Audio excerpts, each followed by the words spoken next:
computers are changing the world, whether they're on our desktops, in our homes, or in our pockets, or just in anywhere else. But while most of us use this revolutionary technology in our daily, we don't often ask how the computer works.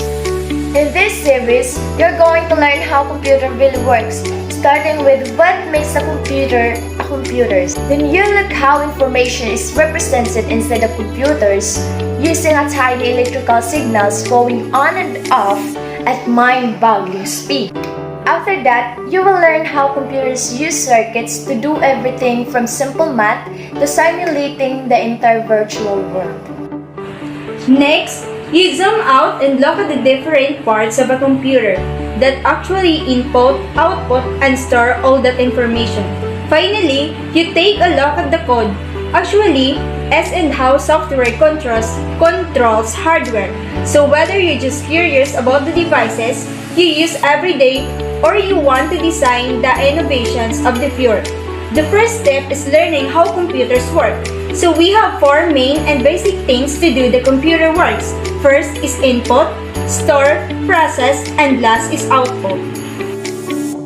Input. There are input devices that takes from the outside world and it convert it into binary information. Converts physical input to binary information memory. Memory. There is a memory to store this information. CPU. Central Processing Unit calculates information. There is a Central Processing Unit or CPU where all the calculations are done. Output converts information to physical output. And finally, there are output devices that take information and convert it into a physical output.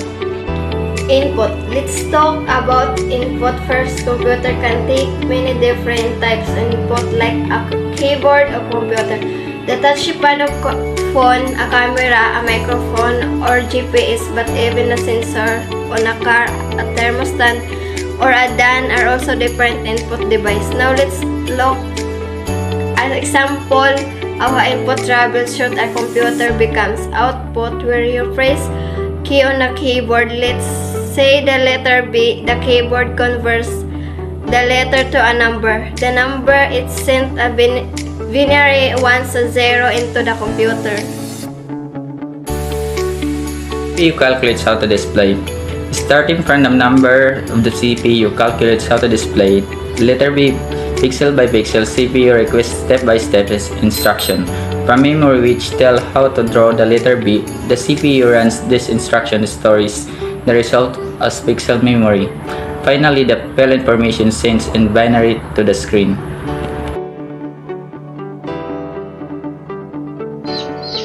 The screen is an output device which converts the binary signals into tiny lights and colors that make up what you see.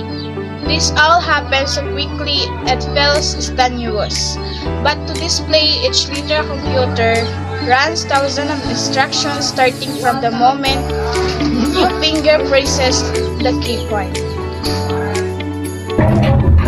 In that example, the output device was the screen, but there are many different types of output which take a binary signal from the computer and do something in the physical world. For example, a speaker will play sound and a 3D printer will print an object. Devices can also control physical motion like robotic arm, the motor of a car, or cutting tool by milling machine that my company makes.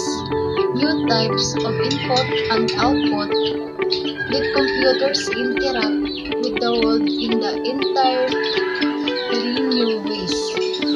This has been helped out by improvements to speed and size of memory and CPU.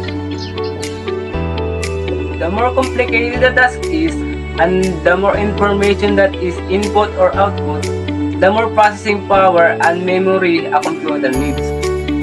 Typing letters on screen may be easy, but to do complicated 3D graphics or record a high-definition movie, modern computers often have multiple CPUs to process all the information and many gigabytes of a memory to store it. No matter what is you want to do with the computer, every single action is about inputting information from the physical world, storing and processing that information, and getting some output back into the physical world. Computer technology is so built into our lives that it's part of the surround of every artist.